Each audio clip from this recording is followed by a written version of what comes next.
दोस्तों, इस वीडियो में हम आपको एक ऐसी घटना के बारे में बताएंगे जिस घटना में एक नहीं, 5 नहीं, 10 नहीं, 50 नहीं, सैकड़ों लड़कियों के साथ बलात्कार किया जाता है। उनकी नंगी तस्वीरें निकाली जाती हैं, वीडियोस बनाए जाते हैं, टेप में कन्वर्ट किया जाता है और उसे बेचा जाता है। और ये पूरा खेल जो है वो चल रहा होता है। लेकिन इस पूरी घटना को जब आप सुनिएगा तो आपके मन में एक सवाल जो झकझोरेगा वो ये है कि आखिरकार उस वक्त की मौजूदा सरकार सत्ता में कैसे बनी रही। इतनी बड़ी घटना के बाद भी सत्ता में बैठे उन सत्ताधीशों के कान में चू तक क्यों नहीं रेगा। जो मीडिया रिपोर्ट्स हैं, जो चर्चाएं हैं, उसमें इस बात की भी सबसे ज्यादा चर्चा है कि जो बलात्कारी थे वो सभी मुसलमान कम्युनिटी से आते थे और जिन लड़कियों के साथ बलात्कार हुआ वो सभी लड़कियां हिंदू कम्युनिटी से आती थी। लेकिन सबसे बड़ी विडंबना है कि इस खबर ने उस हिसाब से सुर्खियां नहीं बटोरी जिस स्तर की ये खबर थी, जिस स्तर की जागरूकता की जरूरत थी, जिस स्तर के लोगों के बीच इसके फैलाव की जरूरत थी, उस स्तर पर इस खबर को नहीं लोग पहुंचा सके। तो दोस्तों, इस वीडियो को पूरा देखिएगा आप। इस पूरी घटना को अगर आप सुनिएगा तो आपके मन में एक सवाल उठेगा कि आखिरकार उस जगह पर हमारी परिवार की जो लड़कियां हैं वो अगर होती तो फिर हमारे ऊपर क्या बीतता। पूरा देश, अजमेर इस घटना से शर्मसार हुआ। लेकिन एक सबसे बड़ी विडंबना जो कि देश को पता ही नहीं चल पाया।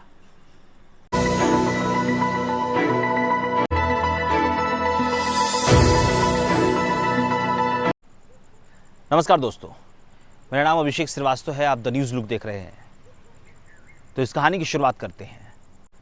1992 में पहली बार ये पता चलता है कि अजमेर में एक ऐसा स्कैंडल, एक ऐसी घटना घटित हो रही है जिसे Ajmer rape scandal, Ajmer serial rape case के तौर पे जाना गया।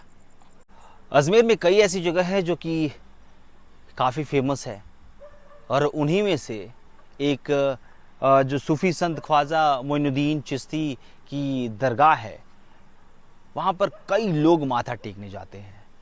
बॉलीवुड से लेके आम इंसान उस जगह पर जाके माथा टेकता है और उस दरगाह के जो देखभाल करते हैं उन्हें खादिम कहा जाता है। और खादिम के परिवार वालों को, खादिम के घर वालों को सोशली और इकोनॉमिकली बहुत स्ट्रांग माना जाता था। और उस वक्त जो खादिम का परिवार वाला था उस वक्त वो बहुत ही इकोनॉमिकली और सोशली बहुत स्ट्रांग था, पॉलिटिकली बहुत स्ट्रांग था। और उसके बाद जो खादिम के परिवार में मौजूद 3 लड़के थे, उन्हीं से ये पूरी कहानी शुरू होती है, जो कि फारूक चिश्ती, नफीस चिश्ती और अनवर चिश्ती, जिनका जब ये तीनों लड़के एक पार्टी में जाते हैं, एक पार्टी में दो लड़कियों को देखते हैं और उसके बाद से उन लड़कियों को फंसाने का, उन लड़कियों के साथ कुछ गलत करने की उनकी भावना जगती है। और उसके बाद जो 2 लड़कियां हैं जिस अपने मेल फ्रेंड यानी कि अपने एक दोस्त जो कि लड़का था उसके साथ उस पार्टी में मौजूद थी। अब इन तीनों भाइयों ने सोचा कि आखिरकार इस लड़की को कैसे फंसाएं। तो फिर उन्होंने सबसे पहले उस लड़के को टारगेट किया। उस लड़के को अपने ड्राइवर के साथ पहले तो जो लड़का उन लड़कियों के साथ था उसको बुलाकर किसी बहाने उसके ड्रिंक में नशा मिलाया जाता है। और नशा मिलने के बाद जब वो बेहोशी की हालत में होता है तो जो फारूक चिश्ती होता है वो अपने ड्राइवर के साथ उस लड़के की ऐसी तस्वीरें निकाल लेता है कि वो फिर बाद में ब्लैकमेल करता है और उस ब्लैकमेल के जरिए फिर उन लड़कियों को भी वो अपने पास बुलाता है। हालांकि जब एक समय में पता चलता है कि जो 2 लड़कियां थीं उसमें से एक लड़की को पॉलिटिकली बहुत इंटरेस्ट है, उसे सिलेंडर का कनेक्शन चाहिए। हालांकि कहा जा रहा है कि उस वक्त सिलेंडर का कनेक्शन होना बहुत बड़ी बात है, और वाकई में जो अभी अगर आप पहले 1990 के समय में चले जाइएगा तो सिलेंडर का कनेक्शन होना किसी घर में बहुत बड़ी बात मानी जाती थी। और उस वक्त उस लड़की को इस बात की चाहत थी कि सिलेंडर कनेक्शन उसके घर में हो, और पॉलिटिकली उसकी कुछ चाहत थी कि वो पॉलिटिकल भी एक्टिव रहे। और इन सब चाहत को जानने के बाद फारूक चिश्ती, अनवर चिश्ती और नफीस चिश्ती की मन में जो जिज्ञासा थी वो कहीं ना कहीं और गहराता गया कि हम किस बहाने उन लड़कियों को फंसा सकते हैं। और उसके बाद ये खेल पूरा शुरू हुआ। उसके बाद उन लड़कियों को किसी भी बहाने बुलाया गया और फिर उनके साथ बलात्कार हुआ, उनके वीडियो निकाले गए, उनकी तस्वीरें खींची गई, और फिर ये जो ब्लैकमेल और जो बलात्कार का जो पूरा सिस्टम है, जो पूरी घटना है, इसको अंजाम देने की शुरुआत हो गई। यानी कि पहले उन 2 लड़कियों को अपने साजिश का शिकार बनाया गया, फिर उन 2 लड़कियों के फोटोज और वीडियोस के माध्यम से ब्लैकमेल कर फिर उन्हें और लड़कियों को लाने के लिए कहा गया। फिर जब उन 2 लड़कियों ने और लड़कियों को लाया तो फिर उनके साथ बलात्कार और ऐसी घटनाओं को अंजाम देकर फिर उनकी तस्वीर निकालकर फिर उनको कहा गया कि वो अपनी दोस्तों को लाए। और आपको जान के हैरानी होगी कि इस सिलसिले में, इस सीरियल गैंग रेप के समय ऐसी भी लड़कियां इस चिश्ती परिवार के लड़कों, इस चिश्ती परिवार के बलात्कारियों के पास पहुंचे, जो कि पहले से ही इस चिश्ती परिवार के लड़के का उस घर में आना जाना था। कई ऐसी लड़कियों के साथ इन लोगों ने बलात्कार किया जिन लड़कियों ने इन्हें राखी भी बांधी थी।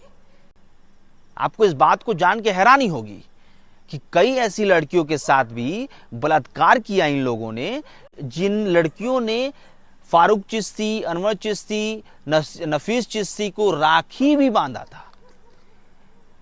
हालांकि आंकड़े जो है वो बताए जा रहे हैं कि वो 250 से ज्यादा है, लेकिन सरकारी आंकड़े ये नहीं कह रहे हैं। लेकिन जो आंकड़े, मीडिया रिपोर्ट्स और कई ऐसे दावे हैं जिसमें ये बताया जा रहा है कि 250 से ज्यादा लड़कियों के साथ ऐसा हुआ। लेकिन सबसे ज्यादा दुर्भाग्य क्या होता है कि जब किसी भी लड़की के साथ कोई घटना घटित होती है तो वो लड़की समाज के डर से आगे आकर बोलना नहीं चाहती है, और यही हुआ। अब सोचिए कि इस वक्त हम जब 21st सेंचुरी यानी कि 21वीं शताब्दी में जी रहे हैं, और इस वक्त किसी लड़की के साथ कुछ गलत हो जाता है तो लड़की बार बार सोचती है, उसका परिवार बार बार सोचता है कि अगर हम उस बात को बोल देंगे तो फिर हमारे परिवार के साथ क्या होगा, उस लड़की की शादी होगी कि नहीं होगी।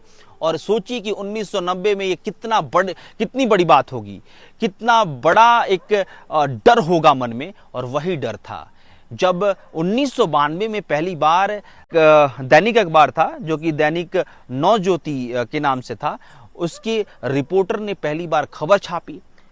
उसे पता कैसे चला ये मैं आपको बताता हूं।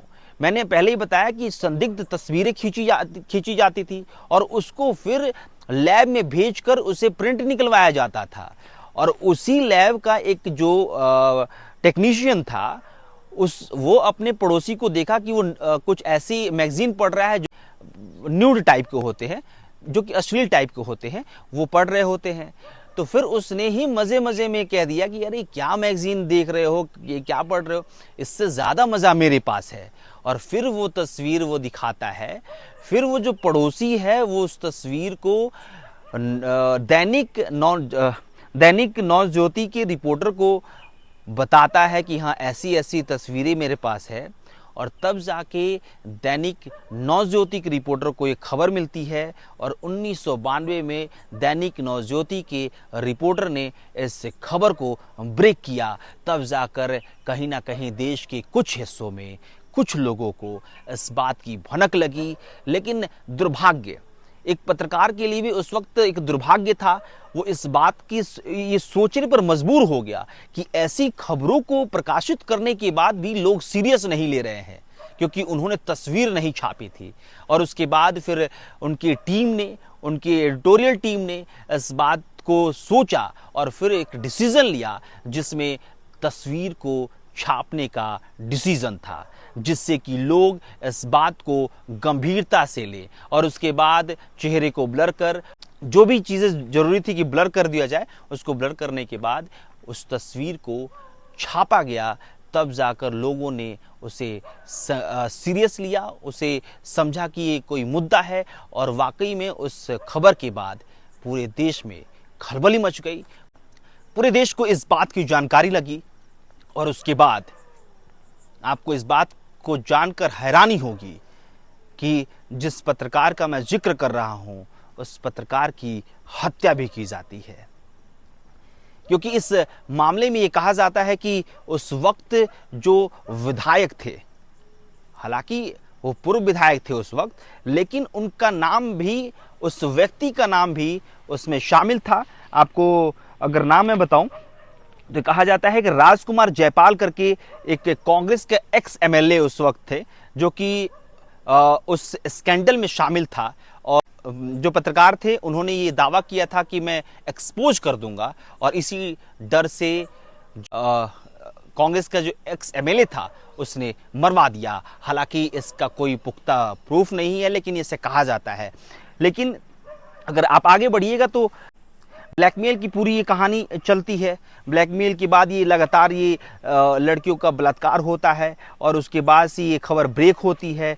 लेकिन उसके बाद से संघर्ष और बढ़ जाता है, क्योंकि उसके बाद कोर्ट क्या कहता है, प्रूफ लाइए, यानी कि सबूत के आधार पे ही कोर्ट में किसी को भी सजा मिलती है। और सबसे बड़ा इस वक्त का चैलेंज क्या था कि कौन सी लड़की आकर बयान देगी, कौन सी लड़की जिसके साथ ये घटना हुई है वो आकर बयान देगी। और ये सबसे बड़ा चैलेंज सामने निकल कर आया, और ये चैलेंज, ये डर बिल्कुल सही साबित हुआ।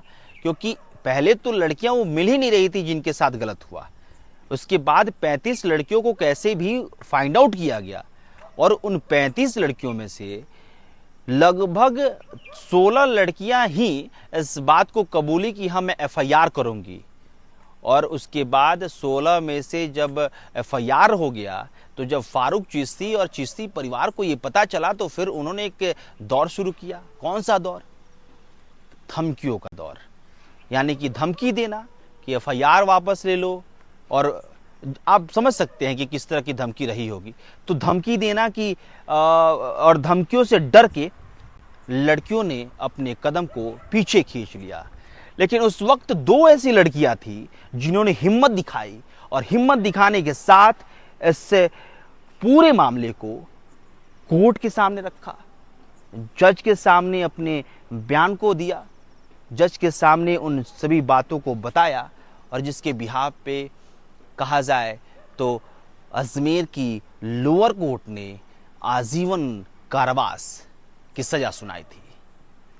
लेकिन जुडिशरी सिस्टम, और वही जुडिशरी सिस्टम जिसमें लोअर कोर्ट से सजा मिलती है, हाई कोर्ट में बरी कर दिया जाता है, और वही होता है जब फारूक चिश्ती मानसिक तौर पे बीमार होने का बहाना बनाता है, और उसके बाद 2013 में उसे बरी कर दिया जाता है। 1992 का मामला, और 1998 में जाकर डिस्ट्रिक्ट कोर्ट 6 लोगों को आजीवन कारावास की सजा सुनाता है।